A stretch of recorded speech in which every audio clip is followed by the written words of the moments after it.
Hello, everybody, and welcome to the Blue Collar Gospel Hour. I'm your host, Dan Denton. Thanks for tuning in to today's episode. Whichever platform that you are listening to the episode on, whether that be Apple Podcast, iTunes, Spotify, iHeartRadio, Podbean.com, whichever platform it is, we appreciate you listening. Please stop and give us a review on that platform if you feel so inclined.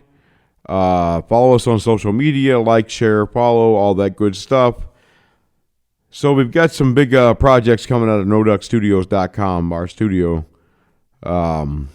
including the launch of our DIY self-publishing press, a press for the working people, Lunch Bucket Brigade. Our first zine, our first monthly zine is out, featuring some incredible poetry from Dan Provost, Tom Klein, Victor Clevenger, John Dorsey, and Emmanuel, a Nigerian poet. Some incredible work. And we also have our first chapbook, a short story by Craig James Ackerman, out. Both the zine and the short story department stores are available, $5 a piece, free shipping. $1 from every zine sold goes to a local Toledo food bank. You can find both of those for sale at noduckstudios.com/store. Stay tuned. Check out our friends Cuddy Coastal and Winston have launched a new podcast called BS and Viewpoints. They have some videos and podcast content up at BS and Viewpoints on YouTube. Go check them out. Like, follow, share. I actually co-hosted an episode with Cuddy Coastal. You can check that out on their YouTube channel, BS and Viewpoints. Stay tuned. We got a special episode, a special Facebook Live and video episode, special election coverage coming with BS and Viewpoints hosts Cuddy Coastal, Winston Harris, and myself. Joint venture in the studio here. Live election coverage Tuesday night, November 3rd, live on Facebook at 8:15 Eastern Standard Time. Let's see what else we got here. Let's just go right into it. Today's episode is an incredibly heart-wrenching, beautiful story by our friend Gerri Edwards. Gerri is an incredible human, a fascinating human. She transitioned male to female while working in a factory. She's a coworker of mine, and she opened up and told her story in this episode fearlessly and honestly, and I know it took some courage, and I think we'll all be better for listening to this episode and listening to her story. I would also like to mention that Gerri is the writer, engineer, producer, and host of a podcast called Star Trek Valkyrie. You can find episodes of that podcast at StarTrekValkyrie.com. Star Trek Valkyrie has won awards. Gerri has been invited to Star Trek Fan Fest, a couple of different ones around the country, and it's an incredible, I guess, prequel to a certain series of Star Treks. I'm not a Trekkie, I apologize. But incredible stories, well-written stories. You can find those at StarTrekValkyrie.com. With that, our intro music was engineered and produced by our friends at In Sessions Productions. You can find them at youtube.com/In Sessions Productions. All right, let's cue the music.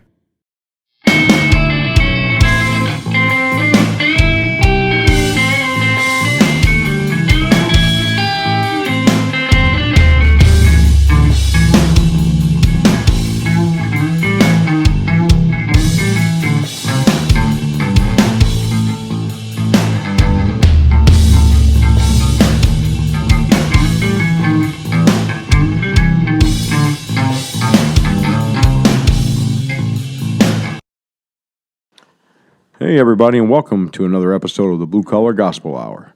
I'm your host, Dan Denton. We're recording in Not a Duck in Any Row Studios, a studio in West Toledo, Ohio. And I'm here with my today's guest, Gerri Edwards. Hi, Gerri. How you doing, Dan? Good. How are you? I'm just fine. How's 2020 been for Gerri? Do we have a couple days? Well, hopefully we got some, but no, not free. We don't. Well, that's probably what it'll take to go through this year. But overall, it's not been too bad of a year. A lot of different stuff, good and bad on both sides. Plenty of bad for what's going on in the country and what's going on, even locally. But at the same time, there's a lot of good things going on too that kind of take our time with, and little projects here and there, and it's allowed a little bit of extra time to be put onto those and keep us going through what we're going through as a country.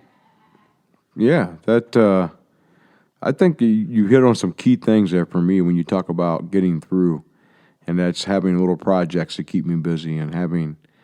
I can't. We were just talking about that previous to turning on the microphones. Right. Gerri and I both work in a factory, and one of the things that we were talking about is finding out interesting things about people you work with, or interesting things they do. Right, and you think about the fact where we work, there are 1,700 people on a shift, just in our section of the plant. And you see a lot of the exact same people every single day, even if you're just walking from your work area to the exit or something like that. You don't know anything about them. And it's been kind of neat because, different things going on over the 7.5 years that I've been there. You finally get to meet some of the people you've seen and you didn't even know their name. And you bump into them at a class like team lead class or something else going on, and it's like, oh, that's what this person's name is. And oh, he's actually kind of funny. I didn't know anything about him before this. So it's kind of interesting when you really think about it, all the different things that some of the people in there probably lead the most boring lives you've ever seen, and then the next person has some wild, outrageous experiences that no one knows about. So, and that's we joke about this a lot, but we actually do see each other more than we see our families a lot of times. Oh yes, because of the amount of hours we work and the close proximity with the people we work with, and right, that is. I joke in the area I work in. I joke a lot about how, when you see each other all day, every day, I say we bicker like my wife. Like, we bicker like old wives. Not to say that old wives bicker, but I've said it. Even sometimes it's like we're almost like brothers and sisters that just we'll get along fine 1 minute, and the next minute we're pissed off about something. Could be totally random, and it's just like brothers and sisters do and stuff. So I've even kind of mentioned on that familial aspect of things that just depends on what's going on that day as to who has what going on and sets them off. But yeah, we see them so much. We know them a lot of times more than we do our own kids or families or anything back home. Well, I always so Gerri and I are also in a union. And I always equate that familial aspect to the union, to where I'll tell people, how many siblings do you have? And they'll say 1 or 2 or sometimes 0 or whatever. And I'll be like, yeah. I'm like, I have an actual brother. My brother and I are complete opposites. Yes. We have never gotten along like close best friend relationship ever in our lives. But that's still my brother. So my brother and I might bicker, but if somebody else comes to pick on my brother, what happens? You're the person right there who's backing them up. Yeah, so I always kind of equate ready to help your brother. I always equate that to how our union should operate. Like, you and I as brother and sister of the union might have disagreements. We might bicker. Trust me, I might come in grumpy one day, but you might catch me before I have my second cup of coffee, or whatever, what have you. We never know what our home lives are like a lot of times. But if anybody else, came after Gerri or Dan, That's that's my sister, that's my brother. Exactly. And so that's how our union should operate too. Mm-hmm. So And it's too bad that in a lot of cases it doesn't, because a lot of people are the me first attitude. Mm-hmm. But I totally agree that the union should be, they call it a brotherhood. Mm-hmm. That's the way it should act. That's how it was built, yeah. And there's still remnants of that. Enough that I haven't, enough that there's hope, I guess. Yeah. Or I do confess to being an eternal optimist, not in the fact that I ignore reality, in the fact that I have to have some hope somewhere. Otherwise, it gets pretty dark for me. Yes. And life's tough when it gets dark, And there's plenty of darkness this year. There is, and so I got to keep something. I got to have something kind of to some kind of purpose, I guess.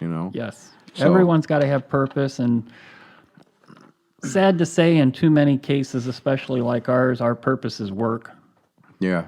But with so many other things going on, purpose has been kind of hard to find, because either you're at work or you're stuck at home. Mm-hmm.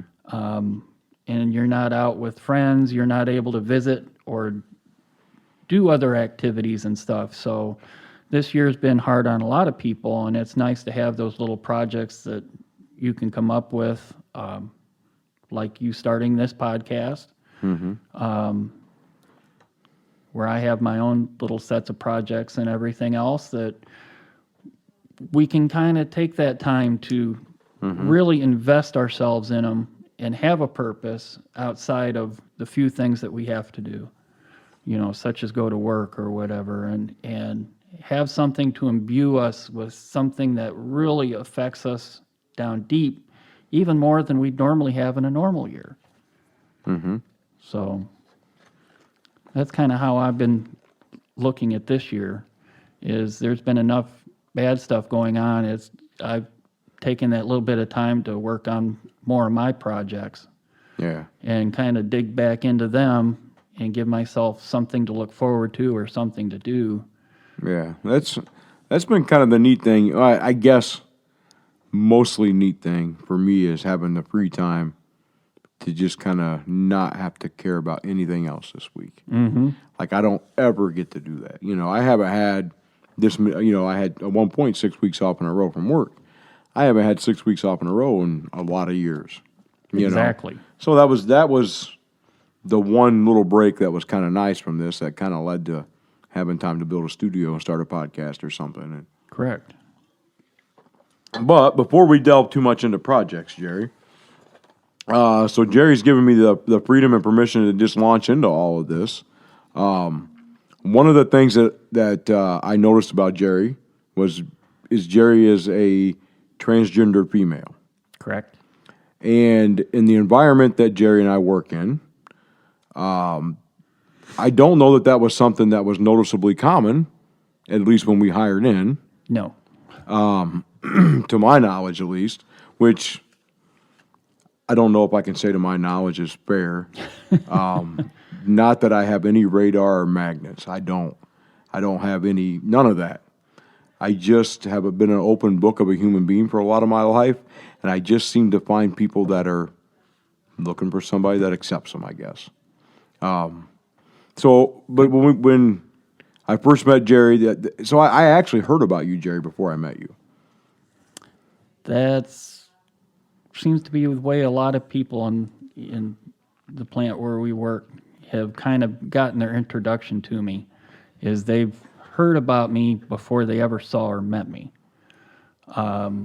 Before we get into anything else, let me ask you a question, just because these are moments and opportunities for me to learn something. Sure.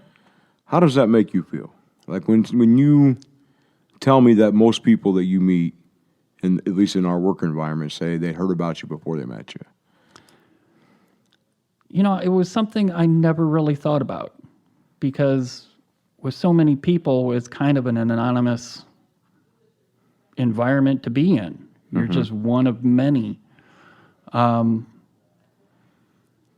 kind of give an example, there's, I don't know how many layers of management in that place. A lot. And my very first day after transitioning, my first day in the plant, I had union people that I knew but never really talked to or dealt with much came down to talk to me. I had members of management from other parts of the plant come down and, offer me their congratulations on taking whatever steps to make myself feel like I'm supposed to be, and to congratulate me. And they're like, if you need anything, I have no idea who these people are other than one person was one of the bulls over in the body shop. It's like, wow, I've never even heard of this person, and he knows me. Wow, Just for this point is of something reference, different. Just for point of reference for listeners, a bull is a term for supervisor at work. Right. Sorry about that. No, that's okay. I was just thinking people might not know what that means. Yeah, we get Or used to some of these terms. I have friends in other worlds where bull means something different.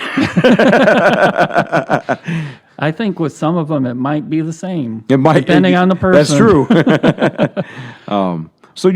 So early on, like at least those first days of transitioning in the plant knowing were kind of, would you say like more celebratory or more congratulatory or? I would say for me, the first day I came in as my true self, probably the first 2 days, were kind of a little bit more celebratory, if I can make the word come out of my mouth. People congratulating me on taking the steps I did, and, it's so great that someone's actually doing this, and so on and so forth. It was after the little bit of stuff had kind of worn off, you start hearing hey, look at this person over here, and got a few of those comments. But I will say, for as many people as we have in the plant and the diversity that we have, I really had very few of those. Yeah. I was actually surprised I didn't have more issues than I did. I had a lot more backing and people that were right there ready to stand up for me than I ever thought possible. Good. People that I knew and I worked either with or near that weren't necessarily friends of mine. We worked together, we knew each other, we got along, weren't friends. Became friends at that point because they were, we're not going to let anybody bother you. You walk with us out to the door, and, and it really made me feel good to know that I had people here who were ready to stick up for me that a week before probably wouldn't have even thought about it. So you transitioned or began your transition while working in the factory we work in now. Correct. So within the last 7.5 years. Yes. How, and like I said before, if I cross any boundaries, let me know. How, I can't imagine how apprehensive. Oh, very. Like before, when you decided, hey, I'm going to come to work tomorrow and be who I truly am. Like I can't imagine getting any sleep that night, the night before you. Like I just, like, how did you feel? Like how, can you describe that a little or? Well, there's a certain process you go through. Some of it is self-acceptance. Then you know that there are certain other steps that you have to take. I had to find a counselor to be able to say, yes, you have gender identity disorder. This is the next step.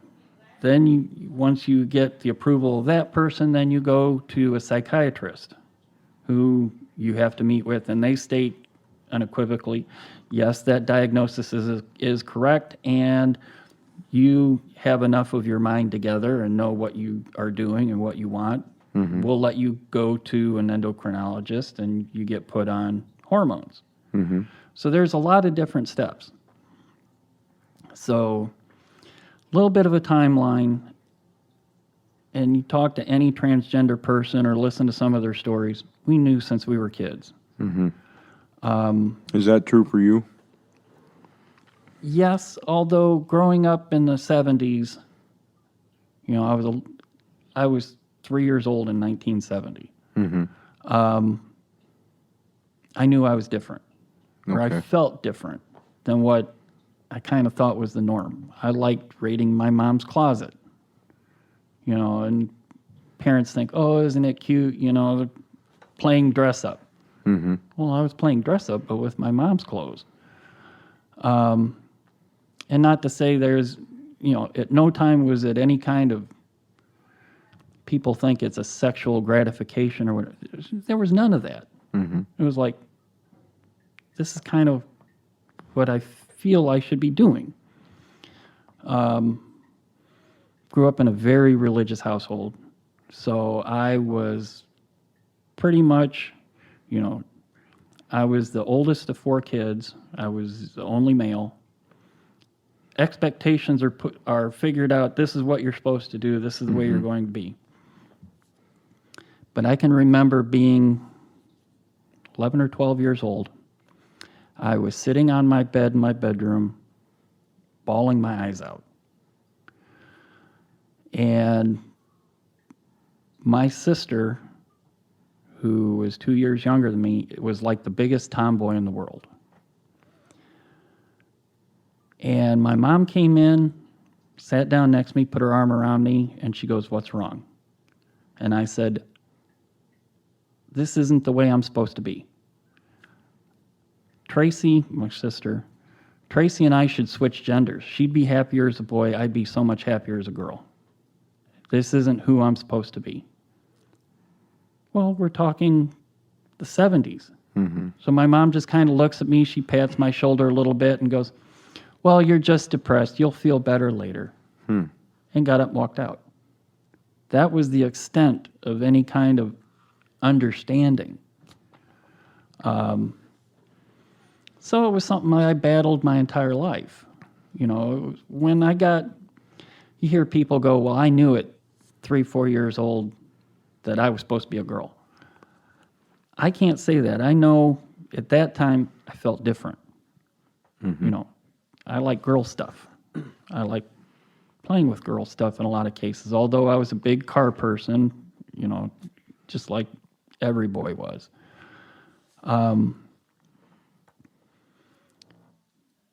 But I would say by 8 or 9 years old, I think I understood enough to know, I wish I was the girl. This isn't who I feel like I'm supposed to be inside, but I'm living the way I'm being told to with the social constructs of the day.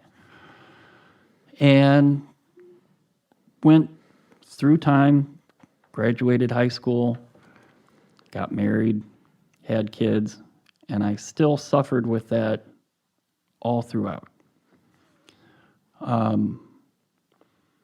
I flirted with the idea early 2000s that it's like, I got to talk to someone, which I talked to a counselor about a couple times. They wanted to meet my spouse.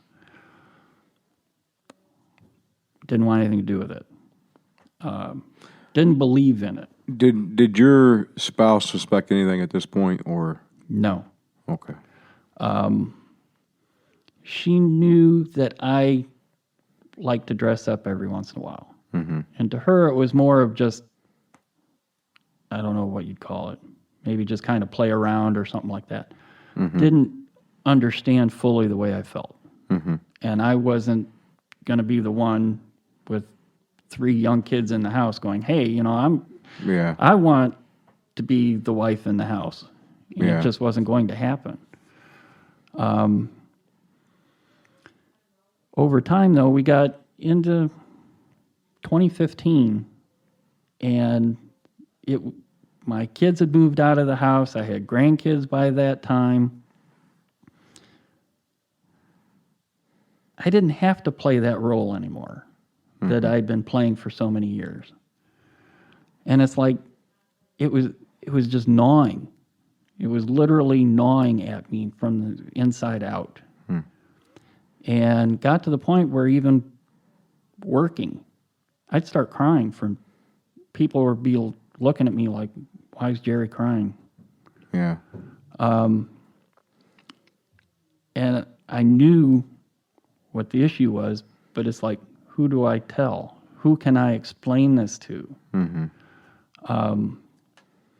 it was just finally getting to be something, Jazz Jenner had been out for Jennings. I can't even say the words right. Caitlyn Jenner had just come out, Jazz Jennings. It was starting to get a little bit of a notice. Mm-hmm. And it's like, finally, there's someone that's out there with the same issues that I have. Mm-hmm. Had done a little bit of research and found that there was a gender program at University of Michigan in Ann Arbor. And I had a day where I was just a mess, and I could not concentrate at work. And I asked to leave, and they were very nice to me. They let me go. I drove straight to Ann Arbor and found this office, and they're like, well, everything we do, contact and everything's online. We don't have anybody here at this office. And I'm like, but you have an address right here on the website. But they were very nice with me. They worked with me a little bit, talked to one of the doctors that they had, and got me in contact with someone here in town. And it kind of went from there. Started meeting at the beginning. I was meeting weekly with a counselor. In the office was a psychiatrist that also dealt with gender issues. And in a very short period of time, because they were like, you're old enough, you already have a plan because you've thought about it for years. Mm-hmm. What you want, what you expect. We're not going to stand here because normally we wait 6 to 12 months. I think I was meeting with them for 3. And off we went. I was getting my appointment with the endo. I was getting hormones. They're like, well, legally you need to start doing this to make it easier for insurance. And in a short order, I was on hormones. I had my gender legally changed, had my name legally changed through the probate court. But I continued to work as the male me. Mm-hmm. I was doing a lot of this at home and on the weekends and whatnot because I just wasn't ready for that change in the plant. How was it to, I guess, come out to your spouse? Extremely hard. I tried. Kind of at the beginning when I first started seeing someone. And in a way, I kind of understand her reasonings. We all grew up in that very religious background. And it's something that just isn't brought up. Mm-hmm. Wanted nothing to do with it. And I'm like, she's kind of just cut the whole subject off. I can't do this. Mm-hmm. And I actually began doing this without her involvement. Mm-hmm. I had already legally changed my name. I've been on hormones for a couple months. I changed my gender.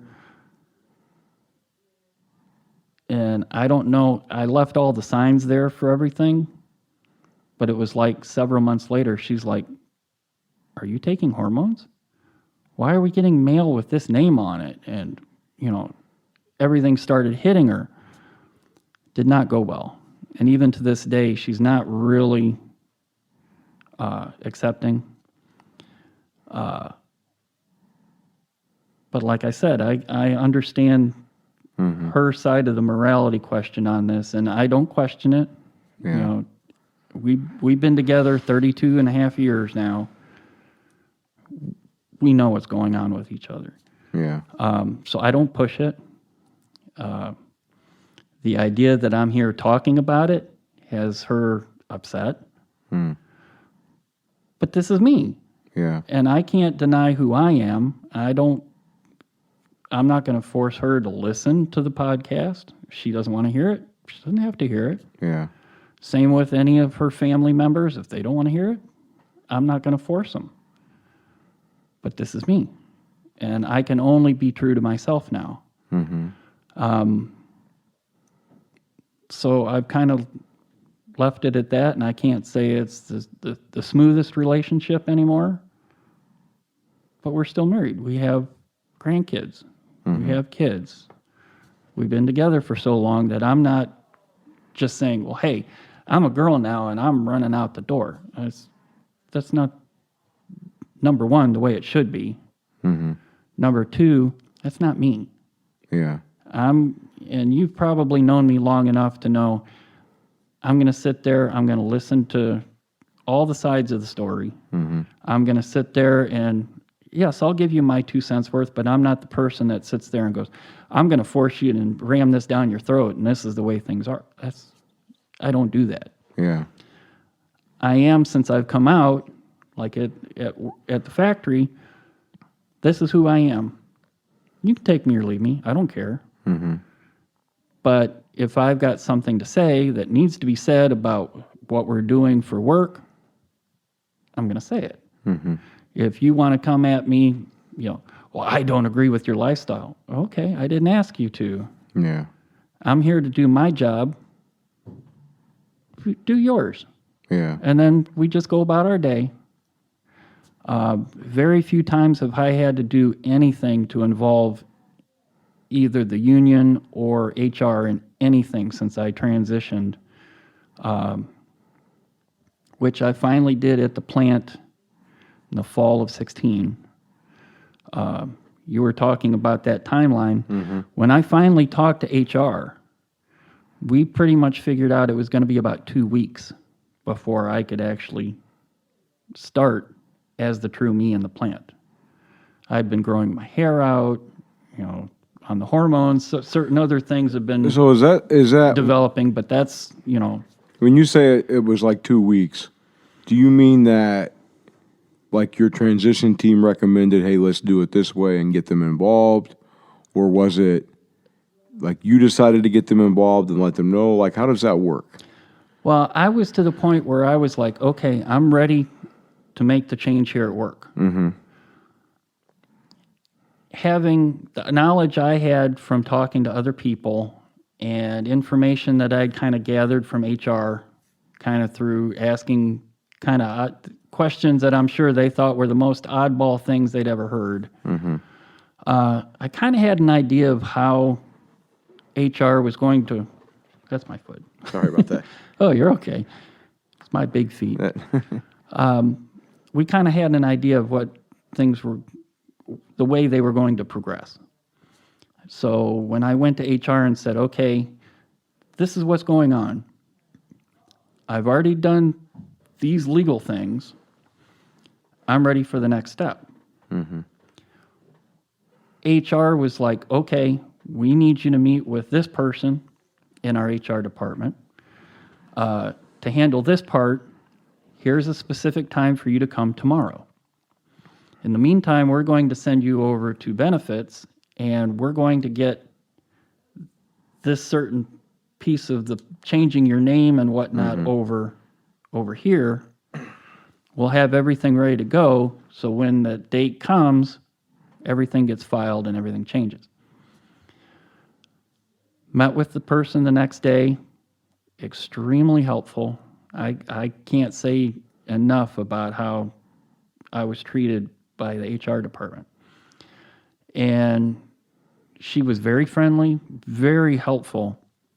And she kind of went through a line of the way things were going to go. And she told me it would probably take 1.5 to 3 weeks. She goes, but we're going to bring someone down from corporate HR.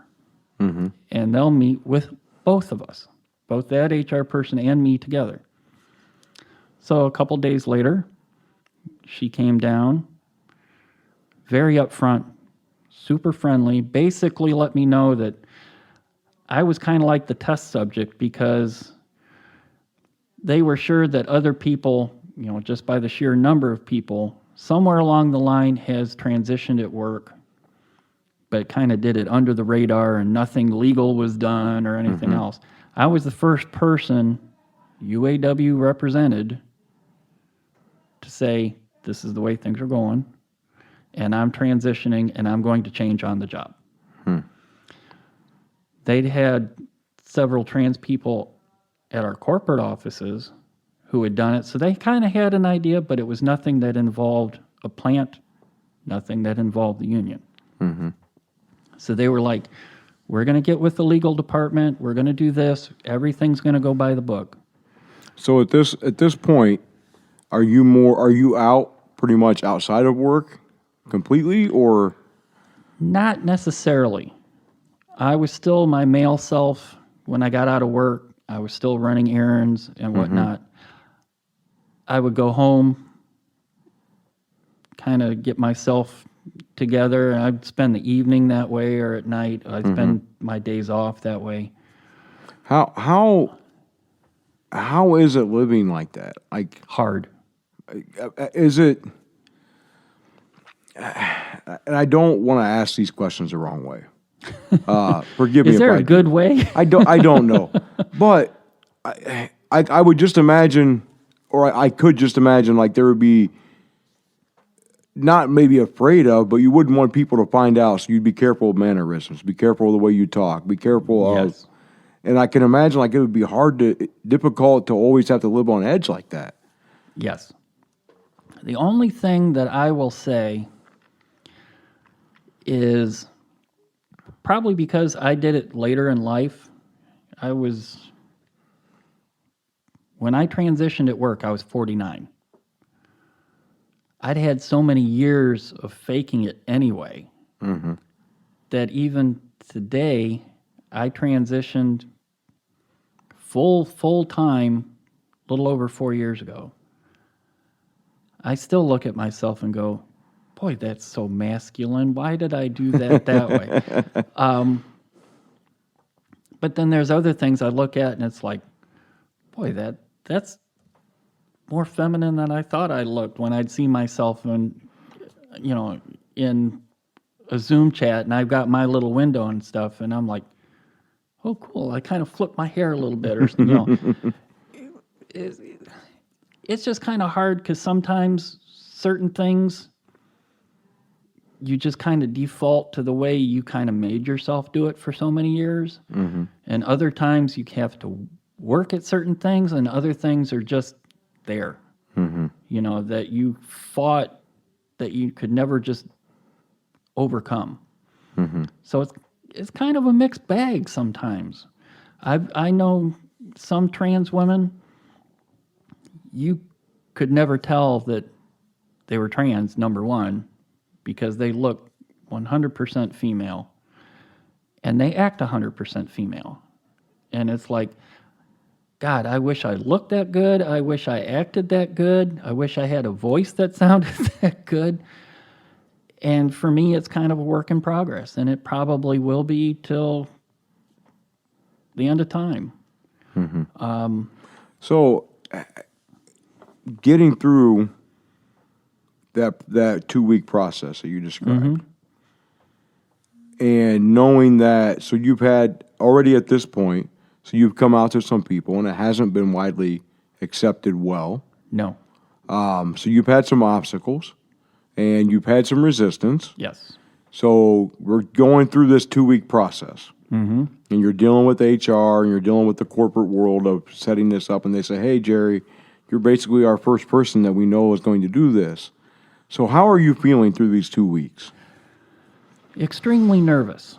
Kind of excited a little, though, maybe too? Or? Very excited. The fact that I'm finally going to live my life the way I felt like I should have been from day one.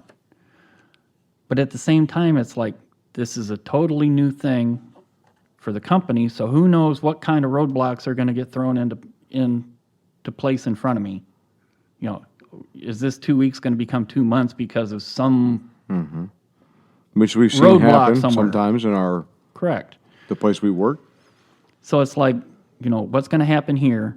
Is this person from corporate coming down? Are they going to try to put the kibosh on something? I mean, there was a lot going on. Was there a worry that they would tell you, hey, Gerri, you can't do that? Or, hey, Gerri, you can't be that here? Or Not necessarily. Because like I said, I'd kind of asked little questions and roundabout stuff. Okay, and I good. kind of had an idea that they would be there. But at the same time, how much are they going to be there? And how is this huge factory we live in, all these people going to accept it? How is management going to accept it? How is the union, as more or less the office people, going to accept it on top of all of these employees out on the floor? There was just a million things running through my mind. On top of, well, we're going to bring this person down from corporate. We're going to do this. You know, it's going to take a little time. What stoppages are we going to have? At the same time, it's like, oh my God, I'm going to do this. But, oh my God, what the hell am I doing? I'm going to get killed. I'm going to get creamed. Oh, this is so great. What am I going to wear? I mean, it was a constant up and down rodeo. But when everything was said and done, they were like, okay, we're so happy to be here to help you out. This is how things are going to go. This is our roadmap of how we're going to work this. This is kind of what we had planned out in case this happened. Mm-hmm. So that was good to hear, because I'm like, this might be kind of a road test for the company, but at the same time, it's like they want to make sure it goes all the way through. So did going through that make you feel more secure? Yes. That you were going to be okay in this environment? I did, simply for the part of the company, the way things were going at that point, from what they were saying, they wanted to see how this whole thing worked. So they're not going to try to throw a whole bunch of monkey wrenches in my way. They want to actually make sure that their plan works. Mm-hmm. So by thinking that way, I was like, okay, it's going to happen. Mm-hmm. We might have a few little nudges here and there to kind of knock us off the straight and narrow, but it's going to happen. Mm-hmm. Well, then it kind of came down to, don't tell anybody, don't say anything, and we as HR are going to meet with management. We're going to meet with the plant manager alone. We're going to meet with the union as a committee. And then the day before you come in, we're going to meet with your team and the teams around you so that they know what's going to happen the next morning. So we kind of set it up where I had a nice 4-day weekend. I had Friday, Saturday, Sunday, Monday off. And I came in, my first day was a Tuesday morning. What did you wear on that first day? I just got to know. I wore jeans.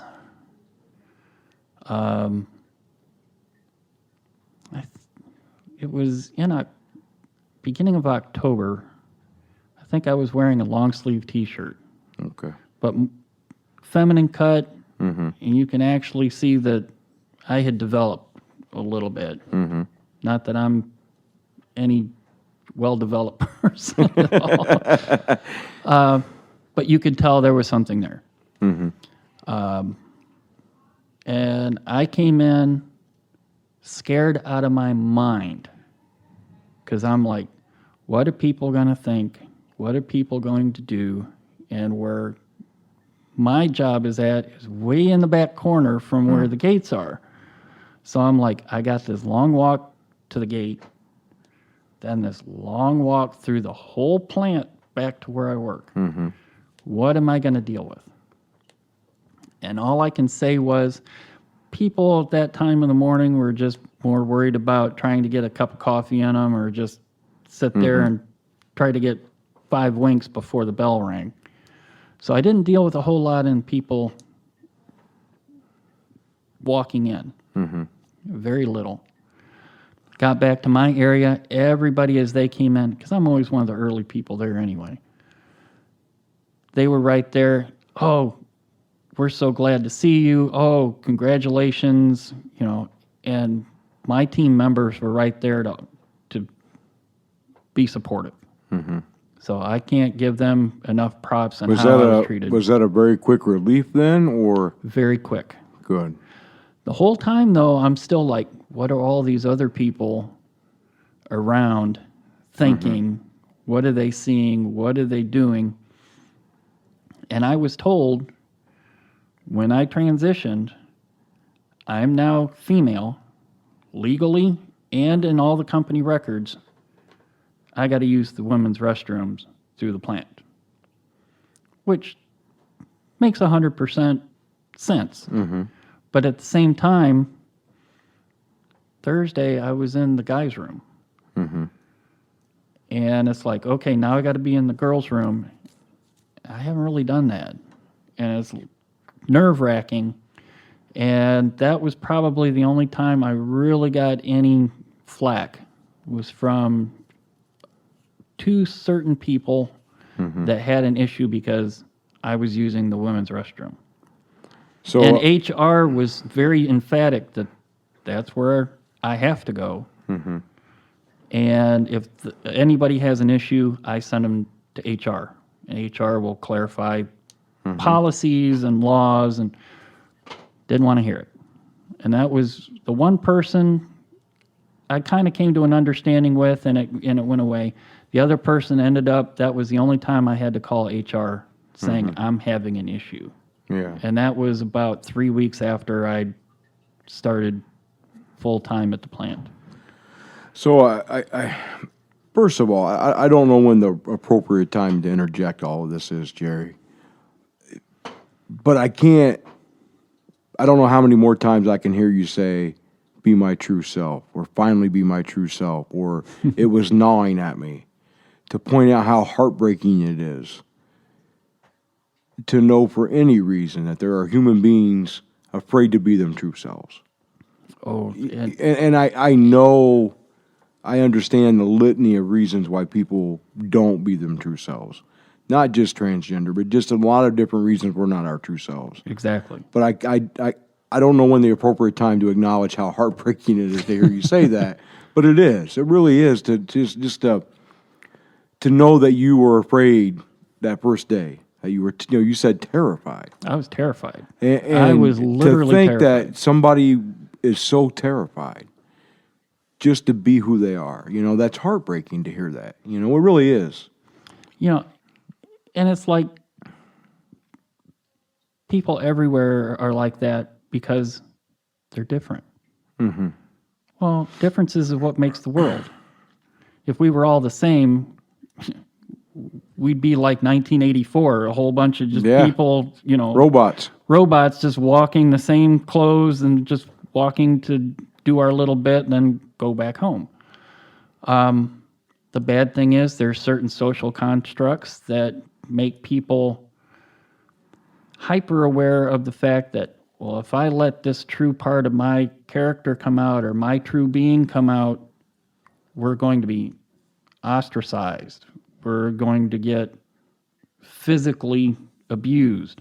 We're going to get treated totally different. That more than, hey, I'm socially accepted right now, but if I actually come out and say, hey, this is me, I'm ostracized, or, something else is going to happen. Unfortunately, that's the world we live in now. And the only nice thing is, in many ways, it's getting easier for people to actually come out. And what's funny is I go to a support group up at U of M. It's monthly. It's been kind of hard this year because everything's online. And due to the number of people, it's rather regimented on how to deal with stuff in the support group. So I haven't been real strong in making sure I'm there every month. But when I started going at the end of 15, we had 4 people. I was one of 4 people. In March, it was February or March was our last in-person meeting up there. We had several people missing that were normally there. We had 35 people. And it's all people from Southeast Michigan. I'm the only person coming up from Ohio. So you've had some kind of support group, professional support group help. Yes. From day one, pretty much? From the moment you decided to start? Yes. From the moment I pretty much decided I got to do something, I hadn't even decided at that point I'm going to transition. But I knew I needed someone around me that understood. A lot of stuff had already started clicking inside my head, and I kind of had an idea where I was going to go. I hadn't even gotten a therapist yet, a counselor yet, when I was at my first meeting up in Ann Arbor. Even though there was only 4 of us, it was eye-opening. Yeah. There's people who are dealing with the same things I'm dealing with. And a couple people were older than me, a couple were young, or one was younger than me. But it was like, we're all dealing with the same stuff. I'm not alone. Was kind of eye-opening just in itself. And then getting to know each other and, well into that next year, before I actually transitioned at the plant, it was eye-opening in the new people that had come in. And we all had similar type of things because our group, when it started, was 30 and over. Here's people that were in their 60s and 70s that started coming. And it's like, they waited this long. Yeah. Wow. And they've dealt with it for this long, and they're finally accepting it. And it's like, I don't feel so bad now. At the time, I'm 49. I'm dealing with this. And it's like, wow. I can just imagine how I would have felt 20 years from now trying to come out with it. And it was like, I don't think I could have made it that long. I seriously doubt I could have. So I don't want to miss the opportunity because it's such a hot button topic. I got a hard time saying words after a certain point in the evening too. I think we both are after being in there all day. Yeah. But it was such a hot button topic for a long time. The bathroom situation. Yes. So you were actually informed that from this point forward, you go to the women, you have to use this restroom. Yes. From the date that I actually came in. You talked about being nerve-wracking. Yes. And like I can only imagine how that would feel. Like I was told, it's going to be hard because there will be some people that don't accept. We had basically come up with a plan that rather than go on breaks, that I go during the work period. I asked team leader to take over for me and if I have to use the restroom. That way it lessens the times of actually having more people in the restroom, which makes sense. And I still usually follow that. I try not to go during lunch or the breaks simply to keep from having an issue. They've known me long enough. Even still. So that's. But I'll do it when I have to. And the only issues I've had lately is there's a few people that will stand outside the bathroom to wait on me to come out. But they don't say anything. So I've read a lot of articles and I've talked to a lot of people about this. And one of the things that's kind of really disturbed me is the amount of trans people I've met that haven't went to a bathroom for 12 hours a day for most of their life. Yes. Because they're terrified of which bathroom even to go in.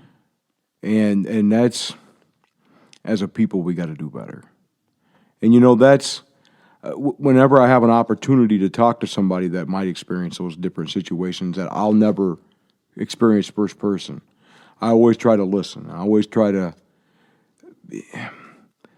because that's an angle of this whole bathroom debate, for lack of whatever else to call it, when it first came out, in the news in North Carolina or whatever. Especially North Carolina. Yeah, so when that first came out on the news, like I had never considered the fact that there were people that didn't go to a bathroom all day, 12 hours a day, 7 days a week because they were afraid. Like that had never even crossed my mind until I started, and so I wanted to ask, and so even still today, you still have moments where you're uncomfortable, or I don't necessarily do it because I'm uncomfortable. You do it when I do it now. I do it to kind of keep other people from being uncomfortable, which is unfortunate as well. I mean, that's unfortunate in a different way, right? It really is. It's unfortunate in a different way, but I'm not here to shove it myself in someone's face. So, I'll do what I can to make sure that I'm not causing an issue as much as possible, even though in today's society we shouldn't have issues like this.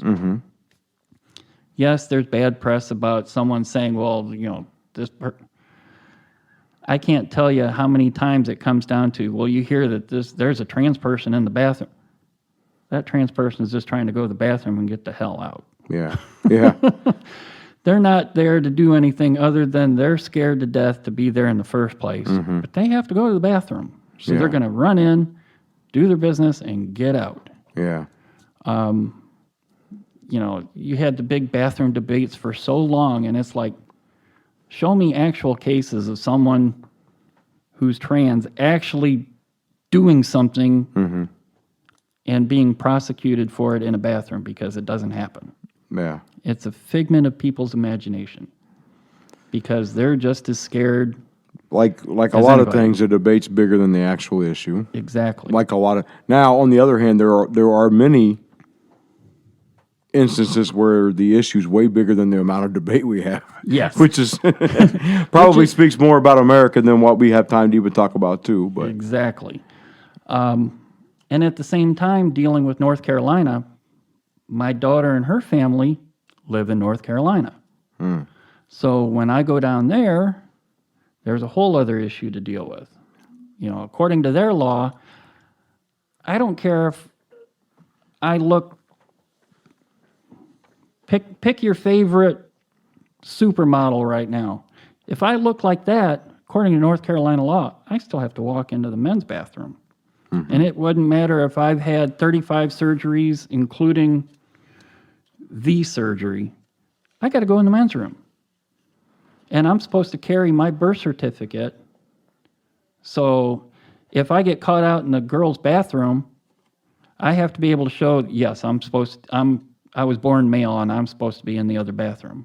But at the same time, if they call the police because I'm in the guy's bathroom and I look like who knows who, I got to have that to show why I'm in the men's.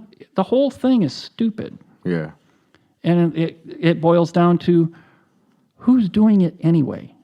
Nobody. It's a bunch of people that just want to create an issue because they can make it an issue. And as much as you've seen me, I don't really wear makeup or anything. I'm in a factory. Yeah. I'm going to sweat it off. Right now we're wearing masks and everything. It wears off inside the mask. There's nothing to do. But on my day off or whatever, I'm made up like every other woman out there. I'm wearing makeup. I'm doing whatever. My hair looks nice, and off I go. And that's the way I was in North Carolina. Talk about scared to death because I had to go to the bathroom. And we were in a town, I don't know, 30 miles away from where my daughter lived. I got to go to the bathroom. What in the world am I going to do? And I was like, I'm a female. My ID says I'm female. Hopefully I look fairly female. I bit the bullet. I went to the bathroom. Nothing was ever said. Had to do it a couple times in North Carolina. Nothing was ever said. I've had, at the same time, I came out of the bathroom, bumped into someone, they go, oh, I'm sorry, ma'am. That's the way it should be. But the whole thing's blown up. And that's That it makes people scared. Nothing's, I'm not saying it's 100% nothing's ever going to happen. Nothing is absolute in this world. I don't care what anybody says. But like I said, everything is coming down to this. They're making an issue out of a non-issue. As long as you just do what you're supposed to do, no one's saying anything. No one's doing anything. Yeah. So do you think, and this is going to segue into another angle, I guess. Do you think going through this and being the first quote-unquote test case, do you think that kind of led to you being more involved with Gala? Yes. And do you want to talk about that a little bit too, or? That's fine. So you've kind of gotten involved in a little bit of the activism, I guess. I wouldn't say activism, support group kind of. You describe it. Okay. We're sitting here talking about Gala. Gala is our company's LGBT group for employees. That is all of the facilities in North America. It started out as just the gay lesbian group, but as we got more and more into LGBT with transgender people, and like I said, there's quite a few up at corporate. So that kind of is what expanded stuff.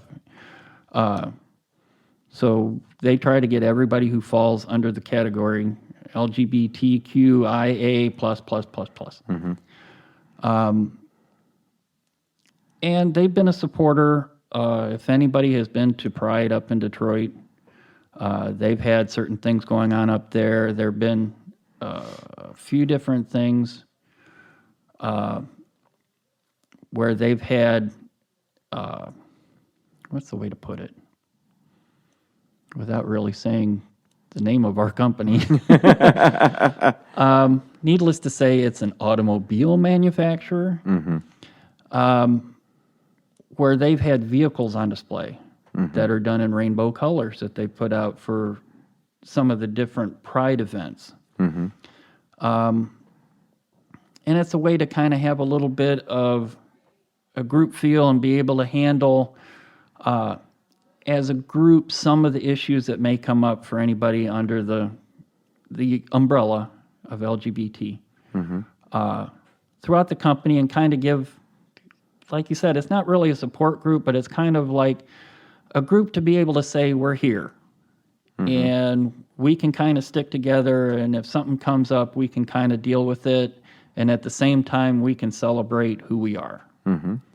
And that celebration can be in any way you choose. You can be the person that says, I'm a member of Gala.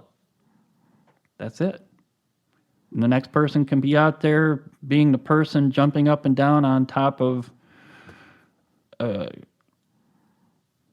display at Pride, showing everybody how proud they are to be what they are. I've kind of been the person that, and I'm not a big in-your-face person, but I believe in having support.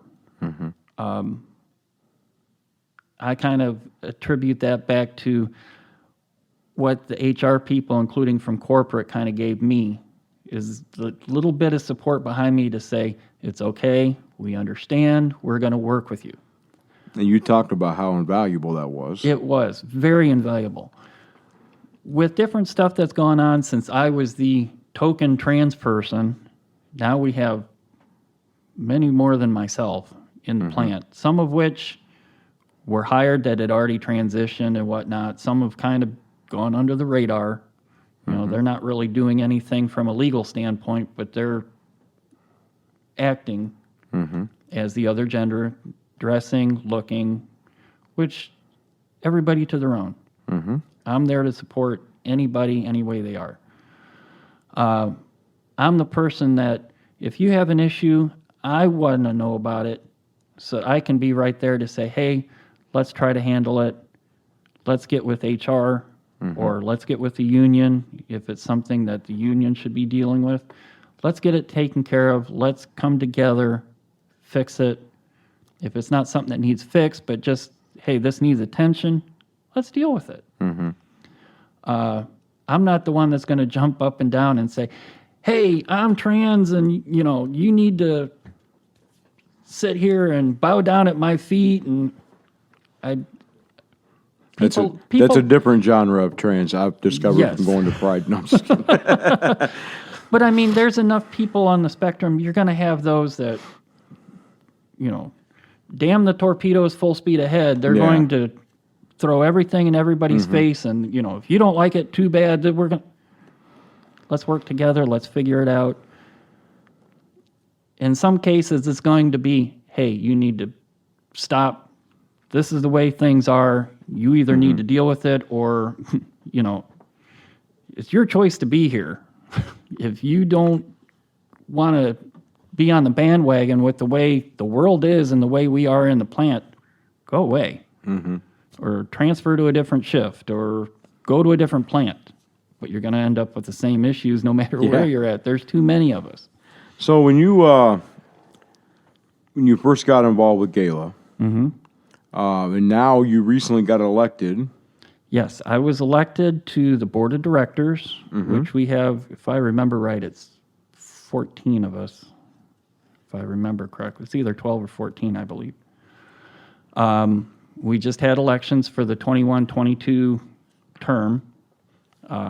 Officially, I'm a board member now, but I'm kind of like one in training.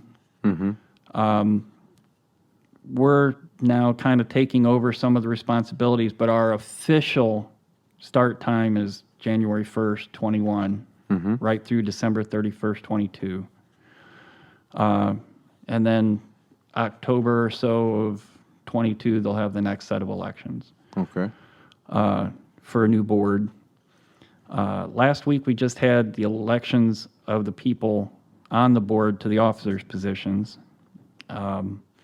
Since I'm brand new as a board member, I didn't even try for one of the officers' positions. Let that go to the experienced people. They know what's going on. But I was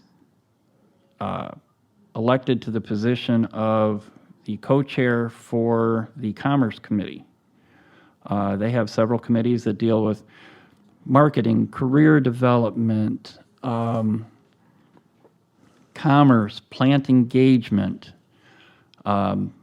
The person who took the position for plant engagement is a great guy. His name's Adam Taylor. Great guy, works at one of the positions up in Detroit. This is going to be his second term as a board member.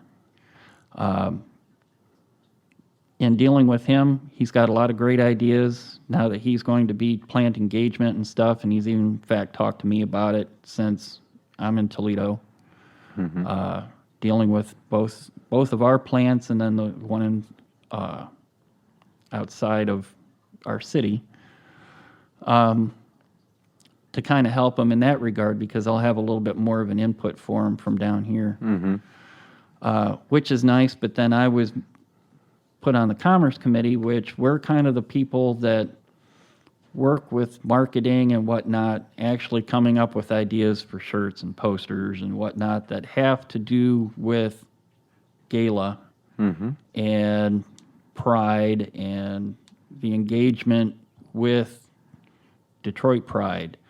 Talking with them, they've never really done anything in Toledo, even though we're here. We're here and we're a large employer. Yeah. To kind of have some kind of engagement here, as well as one of the festivals that goes on normally in August, to try to get some engagement there and have some kind of influence on what goes on more than what happens now. So I'm still learning what's going on with me as far as how exactly my role is going to work within Gala, but I'm excited in the fact that I was chosen for some of these positions, and I'm going to do it to the best of my ability. That's amazing. So would it be fair to say 4 or 5 years in or so transitioning that you're still kind of getting used to you as well? Yes. But and I think that goes for pretty much any trans person I know. And I can't say I speak for everybody. I can't. In fact, some of my close friends, I can't speak for them. But from what I've seen, we're all learning something new.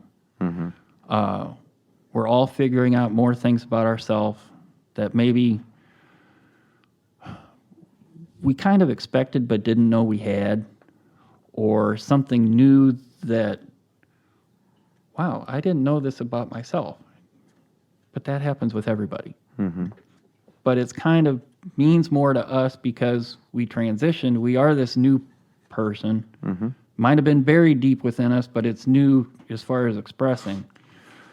That we're still going to be learning. We still figure stuff out new. There's always going to be something different that we didn't realize.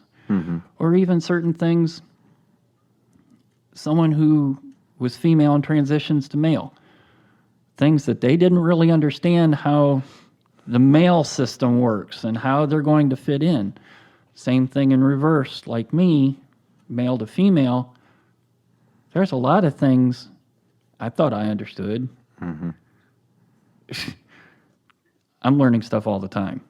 And that's number one, it's life. But number two, it's just new experiences that you sit here and go, I didn't realize that.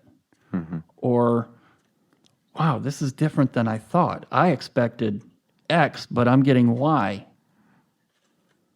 Well, okay, let's figure out how this works and engage in that way. It's always something new. Always something new. But that's growth. Yeah. Everyone needs growth. And for a transgender person, it's more than just, hey, I've learned how to do this and I've grown in. You're growing as two people. Your old self that you're still learning stuff because it's life, and your new true self because you're taking stuff in a whole other look at how you do things, or a different vantage point that you never understood before. You thought you kind of did, you didn't. So yeah, there's always something new. And I dare anybody to say, I'm me, I'm whole, I'm sitting back here, I'm just fine. You're still going to learn stuff. I don't care what you say. Yeah. I mean, that's kind of part of the human experience, too. We should evolve. We should grow just as human beings. But I can't imagine doing the normal process of a human being as that and being a whole new person as well. Or at least having the freedom to be that, you know? So, it kind of goes both ways.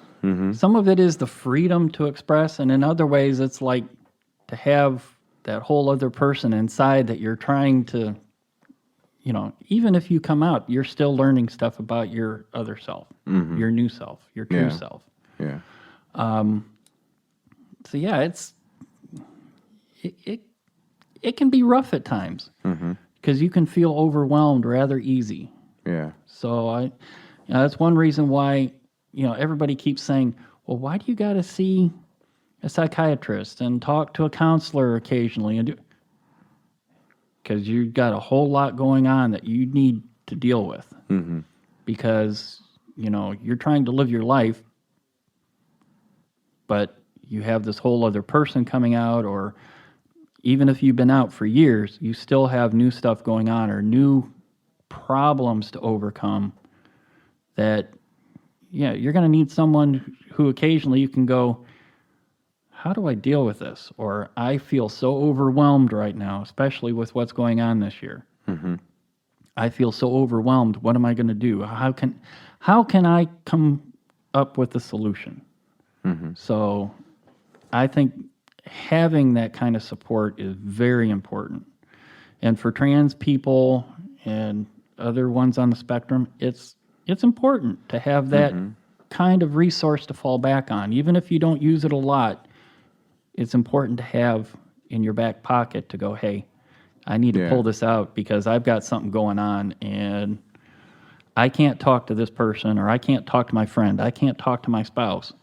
I need someone that I can sit back and go, hey, this is what's going on. Point me in a direction. Yeah. That and it sounds like being a part of Gala, like you're helping to create part of that network.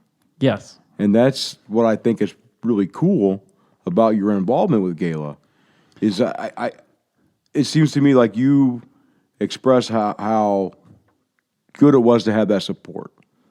Yes. And then, but but the to problem want to is, be able to build part of that network again, that's kind of cool. But the problem is, when I came out and transitioned, I didn't know anything about Gala.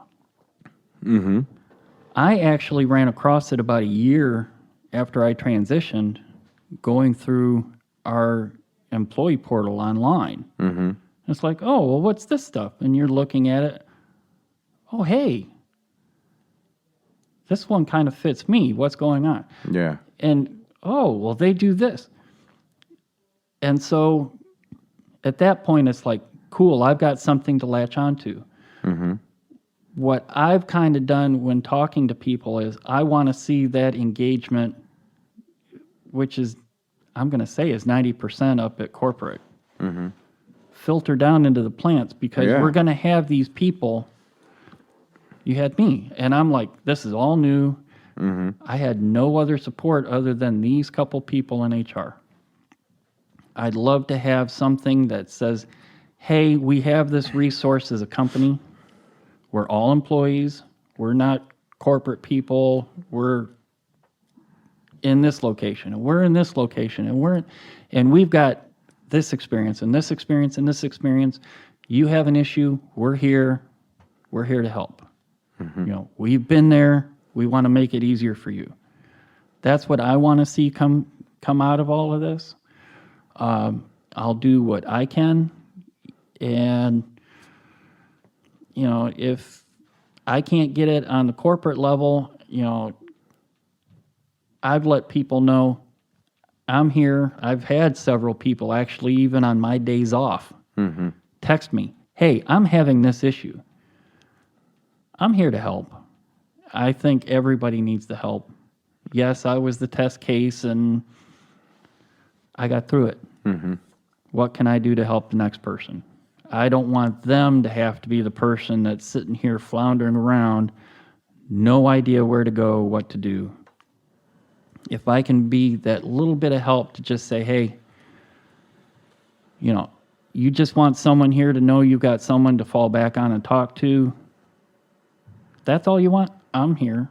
I'll listen. I'll answer a question while you handle it. Or, hey, I'm ready to do this, but I'm scared. I can't do it myself. Can you be there? I'm down for it. Yeah.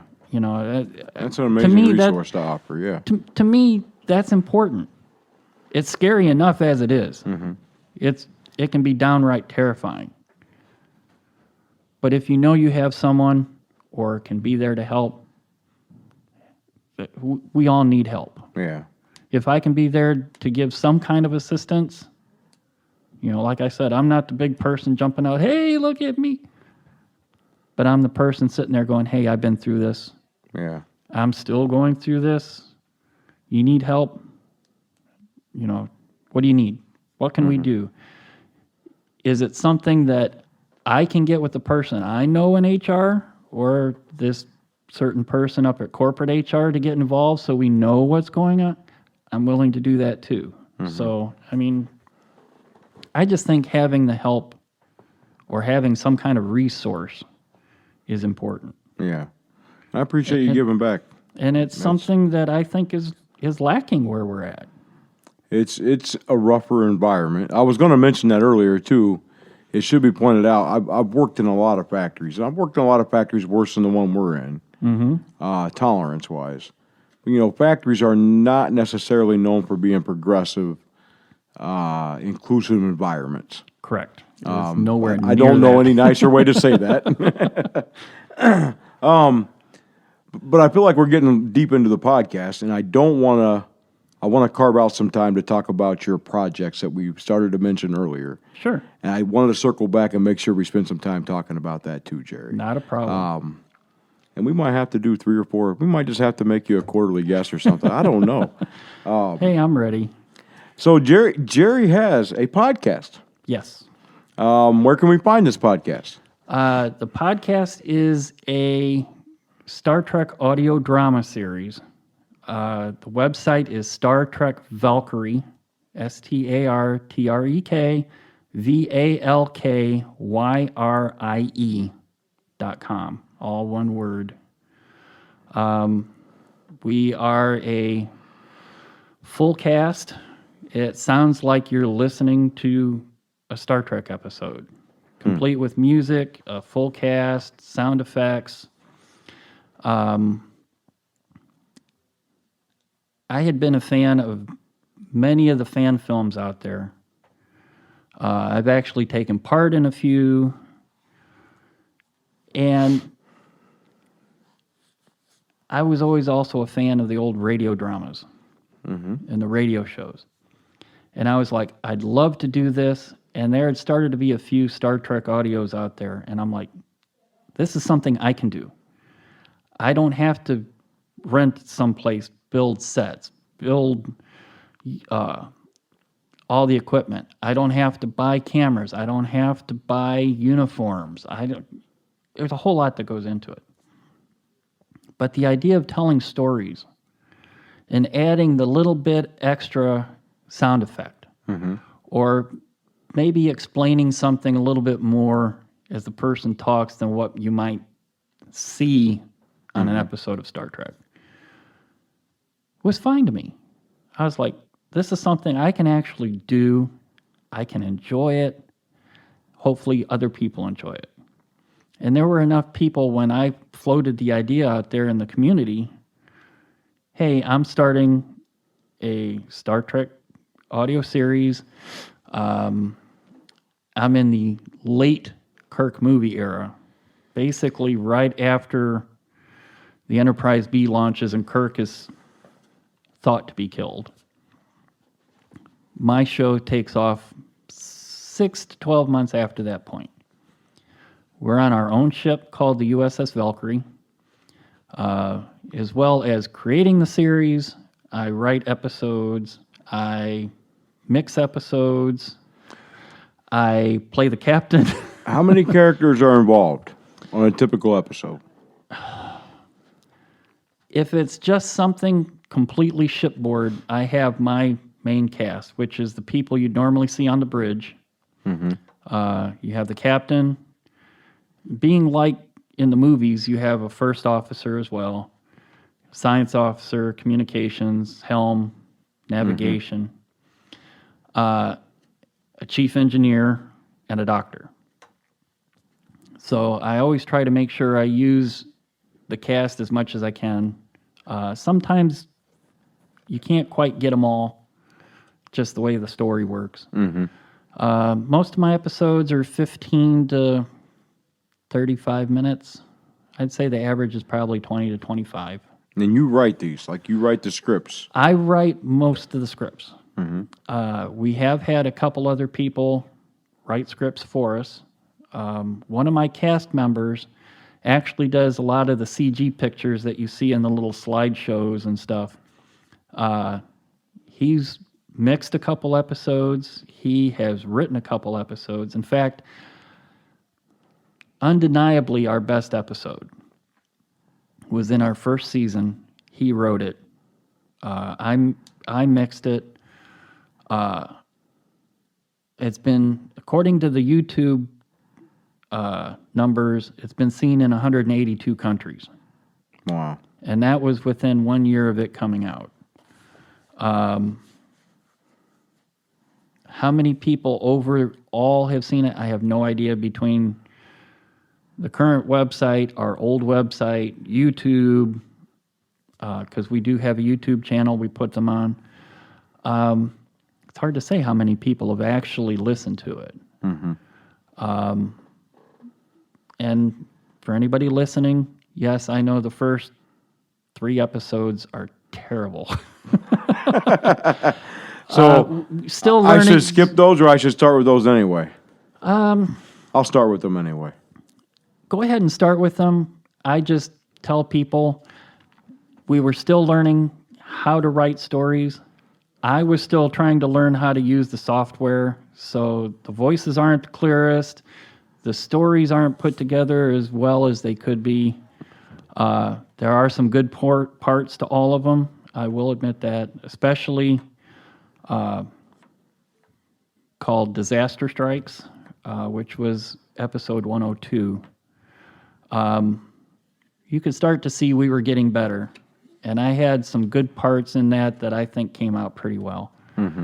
103, A Problem of Titan Proportions, was the episode that I mentioned everybody feels is probably the best episode we've ever had.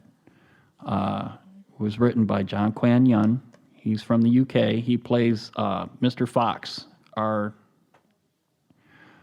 He was our assistant chief engineer and transporter chief. We got through season 3, and that's when everything kind of shut down. For people who don't know, there was a big lawsuit between CBS and Paramount that owned the rights to Star Trek and some of the fan films. Pretty much put the kibosh on several of them. But as we've gotten through it, there are certain guidelines we have to follow. We're not supposed to use things from the new Star Trek movies, the JJ universe. Don't use stuff from the brand new shows like Discovery. We can mention them. Don't use the sound effects or music, whatnot. Which is fine. I don't have any issues with that. I pretty much have followed all the rules before they ever even came out with the official rules.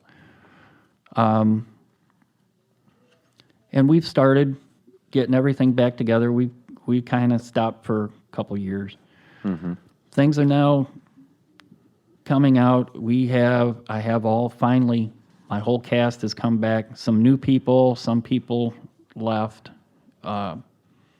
Getting this new episode ready to kind of reintroduce the series again. And then I've already got 3 completed scripts, and I've got 2 other scripts that are basically almost a final draft. They're close. So That's amazing. I got plenty to keep me going for a whole season again, because we normally put out 5 or 6 a year when we were doing it. So that'll be our season, and then move on. I was kind of thinking when you said the first 3 weren't very good, I'm like, someday I hope I can tell somebody, hey, the first 3 years weren't very good. By year 12 of podcasting, I figured out what I was doing. Like, I hope people are patient with my learning curve. Oh, But that's something. I'm the same way, because I still felt, even in, we finished through the 3rd season, I'm like, I'm still learning in the 3rd season and still trying to figure stuff out. So it's like we talked about before, there's a learning curve, and it's long. Yeah. You're always going to make changes. You're always going to make things better. Some people say worse, just for whatever. Depending on how much of a fan they are of the storyline, or. Well, either the storyline, or they're going to say, well, you shouldn't have done this. It should be this. It's the same with your podcast. Well, why did you switch over to talking to these people? Everybody's going to have a detractor. I want to talk to everybody. Everybody's going to have a detractor. Yeah. And I can in no way say I don't have mine. I've had people come up, this is the worst story. How could you even call this Star Trek? Why would you even think of this? Yeah. Well, you come up with your own story.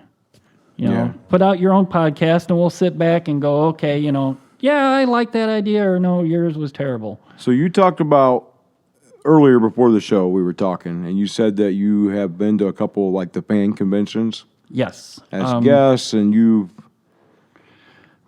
there was a group of conventions down in Atlanta that were based more towards fan productions, both audio and video. They would have guests that would be actual Star Trek actors and whatnot. I've got to meet the person who played Icheb on Voyager, Manu Intiraymi. Cool guy. He was a really cool person to deal with. Over years before, I've met George Takei. I'm a fan of George Takei, by the way, and I've never watched a single episode of Star Trek, just so you know. But he's a cool guy, and he's done so many things since. Once I watched his documentary, I started following him on social media, and I've been a fan ever since, and I've never seen a single episode of Star Trek. And you don't have to. Someday I've got to. As a person, he is a very cool guy. If you just sit and listen to him talk, he's interesting on his own without ever even knowing he had anything to do with Star Trek or anything else he's been in. He's just a very interesting person. And, everyone always kind of thinks, he's a very buttoned down. He's got a little sense of humor, but he's a pretty buttoned down type of guy. Yeah. Okay, well, have you ever heard him on Howard Stern? Yeah. He can get got a little out there a little raunchiness to bit. him, yeah. He's got his own little set of humor balls to him that he can be the sweetest little old man in the world, and the next minute you're like, oh my God. I got to meet Nichelle Nichols once, and I've met Marina Sirtis, who played Counselor Troy on Next Gen. And then, if anybody's ever seen the original series, they kind of took the original pilot in the first season of the original series that had Captain Pike in it. The actor that played Captain Pike didn't want anything to do with it again. He felt he was a movie actor. His name was Jeffrey Hunter, which he made several movies, and he was a very good actor. Didn't want to come back, so they got another actor. His name was Sean Kenny to play that captain after he'd been in some terrible accident and was basically scarred on the side of his face and stuck in a wheelchair. I got to meet that actor. He'd done a number of little stuff in the original series, but that was the one that he's known for. Got to meet him. He was a very funny person to actually sit down and talk to. So I got to do that on a couple times that I was actually invited down because of my show, that I was one of the guests. I was invited down.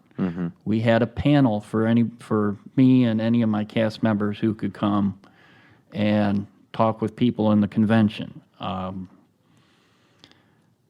Had a table set up for our production and be able to talk to people, and they get to meet us, and we could introduce them to the show because many of them only knew the video productions, not any of the audios. They didn't even know anyone was doing audios. So it was nice to talk to them, and actually got some fans from that too. But just the fact that, hey, I need to get this weekend off of work because I was invited to this Star Trek convention as a guest. Yeah. That's amazing. So that was kind of funny to actually go to one of the bosses and go, hey, I need to get off for 4 days because I got to go to Atlanta. Yeah.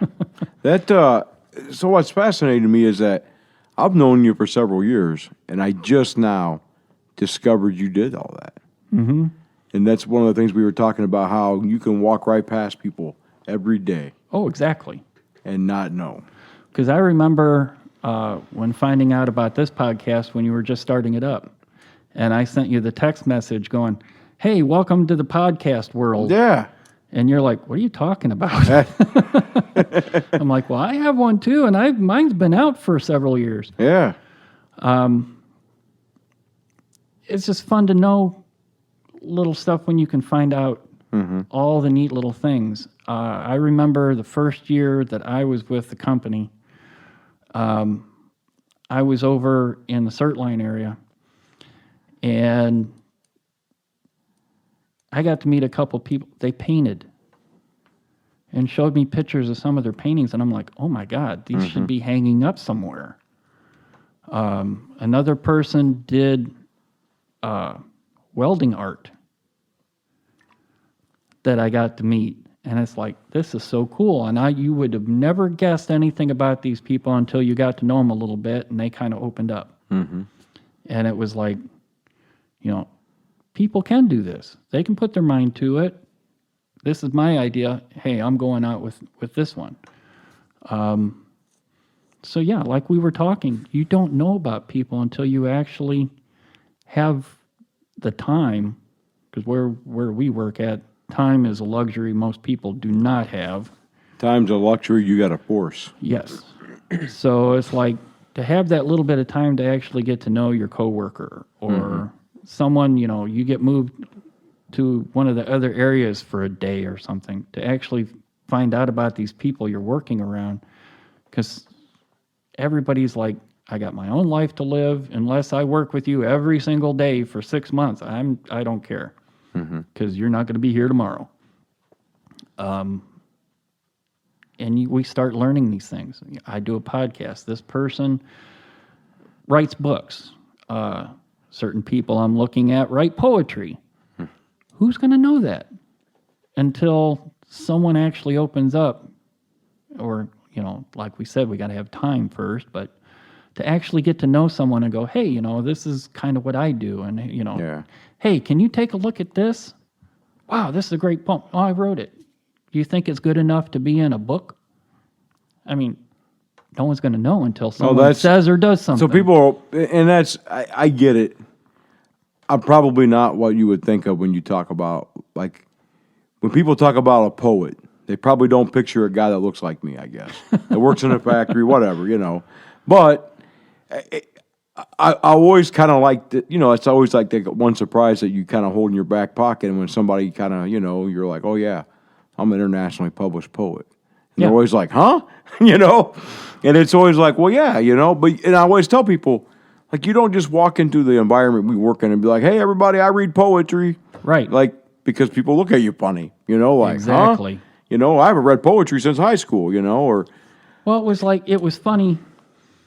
I had taken a little weekend trip with my wife. We went to Pittsburgh.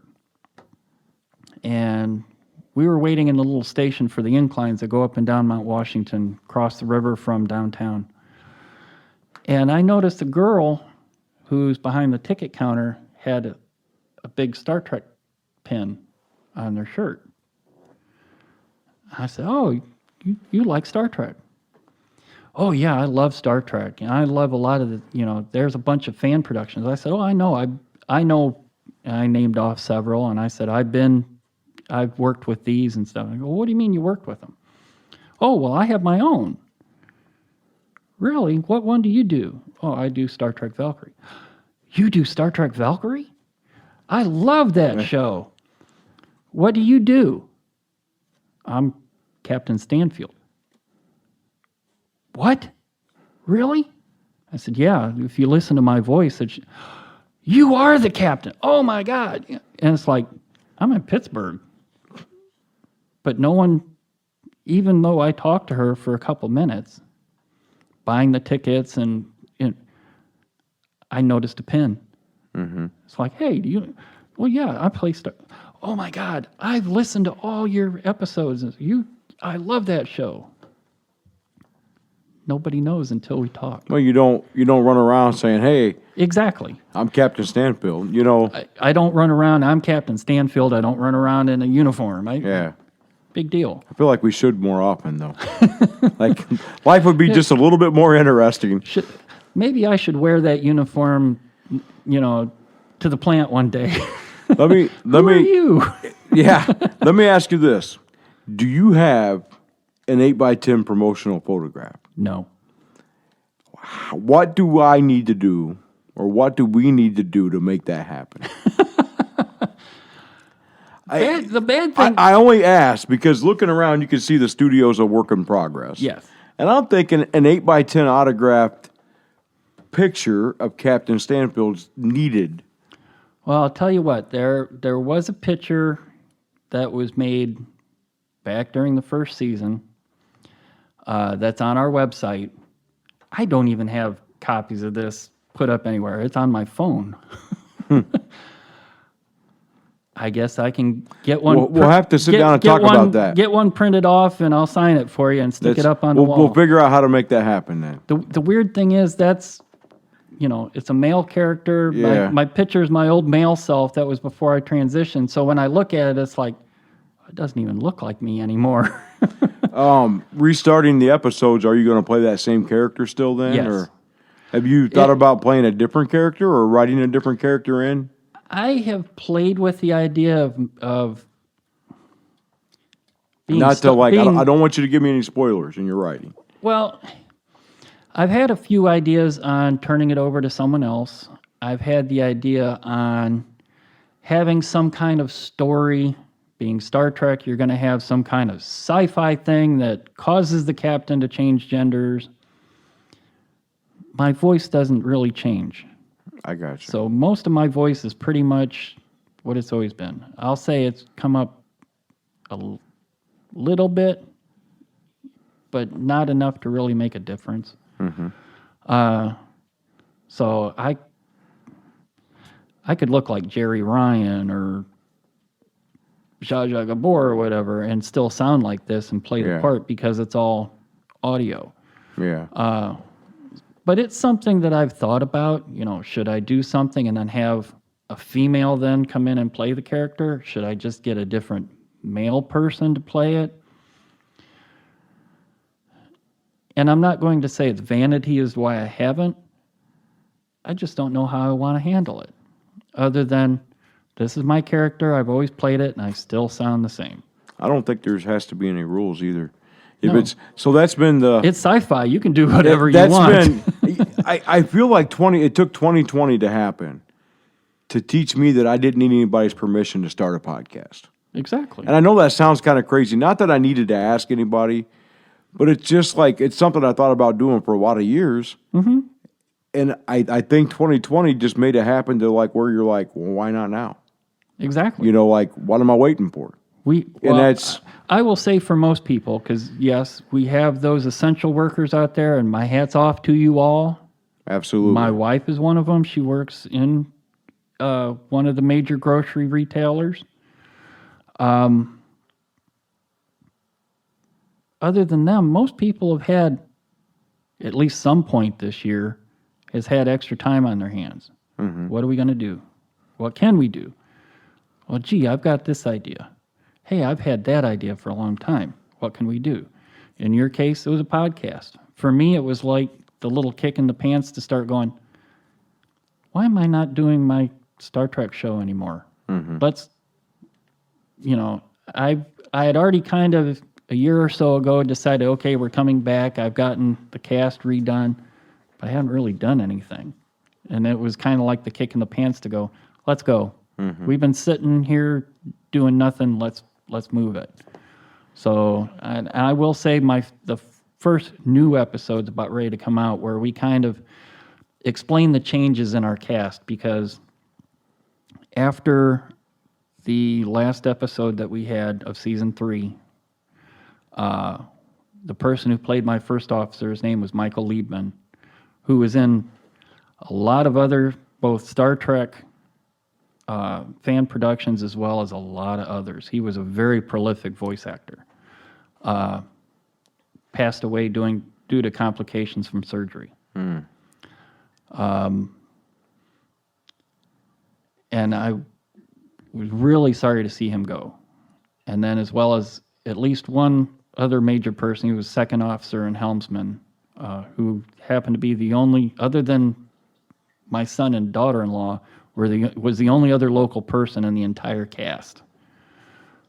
He decided, you know what, I'm done. I really don't want to continue. Mm-hmm. Which I can't say good or bad. That's everybody's personal decision. So I had to come up with some way to kind of, why aren't these people here? And then introduce the new people that I have to have come in to kind of take their spot. So my episode, which hopefully will come out soon, basically is to honor the ones that left. I'm not going to make some maudlin thing and go, well, he was killed and this. Mm-hmm. This person was my first officer. Hey, he was offered his own ship. He took the other person who is my second officer. He became his first officer, so that's why the two of them left. They're off having their own adventures now, and good luck. Mm-hmm. Okay, here's our new people. Here's what we're going to have going forward, and let's go. Yeah. It's kind of what this episode is going to be like. So everything's kind of like, let me just explain why it's different. Yeah, we've kind of been stopped for a while. I'll have the little memorial at the beginning, in memory of Michael Liebman and whatnot. Mm-hmm. But I don't want to just kill him off. Yeah. Which so many other do. It's kind of like the you gotta a trope. You got to do it in an artistic way. Yes. Hey, start your own adventures. He was promoted to the captain of this ship, and he's off having his own adventures. Cool. So that's kind of how my idea to play with it was, and move on from there. That I think I was just thinking next time we sit down, I'd like to talk about like your writing process more and like dig into like the creative parts of it and like, you know. You mean my non-existent writing? Well, you know, as a writer myself, you know, that's something that I've I'm always fascinated by. I've listened to so many other people, and they're like, well, you sit down and you kind of come up with an idea, and then you write an outline, and then I can't do that. The time I try to come up with an outline, by the time I actually finish the outline, I'm like, I hate this story, and threw it out. But in my head, I had a whole fleshed out great story. And the whole thing was like, I don't like the outline. So some of mine is just like, well, I kind of come up with an idea, I start writing, and I kind of write myself the story. I can't sit there and go, okay, I'm going to flesh everything out, I'm going to write it, and sometimes it's just like, you know what? I got some ideas. And I end up sitting there for 6 hours, longhand, writing out a script. Hey, okay, if I kind of change this after I kind of go back and reread it and stuff, hey, I got a script. And I go through and I'll get everything figured out and I type it all up and I've got a couple people I can send them to and go, hey, how does this sound? Oh yeah, well this works great. You might want to change this line or have this other character say it instead. Oh yeah, that makes sense. Make the changes and okay, here everybody, here's the script. So that's why I'm kind of like my kind of non-existent writing. Very few times do I actually try to slowly come up and figure stuff out, because too many times I'm like, here's my idea, I'm going to write it down now or I'm going to lose the whole thing. And I better have an afternoon free. And a whole big notebook, because I tend to do better longhand. I'm one of those weird old-fashioned people. So you don't use a Mac, you're not typing on a tablet or a typewriter or... Occasionally I'll use my computer, which I'm a PC person. I grew up that way. A couple times that I've tried to use Apple and Mac, I'm lost. I never got it. So I was always Windows. Yeah. I'll do it there. Other times, just depending on my mood, I can't sit at a computer. I need to actually sit down with notepad and a pen, and here we go, and I'll sit and write it all out, figure out how I want it to go, and when I have it laid out how I want, then I'll go take it to the computer and type it up. So I'm kind of a mixed bag writer. Yeah. So, all right, well, that seems like a good place to kind of cut Okay. there. So I just know it's getting late, and I can already tell I'm getting tired. So thanks for coming over, Gerri. I appreciate you stopping into the Blue Not a Collar problem. Gospel Hour. And I'm so glad that you invited me and have the chance to talk. It's been, I don't want to say it's been as expected this evening, because it hasn't, but it has been even more pleasant than I hoped it would have been. Well, I'm glad. Getting to know you a little more. And I had a nice time, and next time you want me over, just let me know, because I've had an enjoyable time. Will do. I can't wait to listen to some, even though I don't know much about, I know just enough about Star Trek to kind of pay attention to people that know about Star Trek. Does that make sense? Yeah. So, all right, well, I appreciate you coming on. I talk to enough Star Wars fans that you kind of have to explain. Me too. Pretty much, yeah, just to kind of know what's going on a little, just enough to be Exactly. dangerous. So, Yep. well, thanks for coming by, Gerri. Thank you very much. I appreciate it. All right, thanks for listening, guys.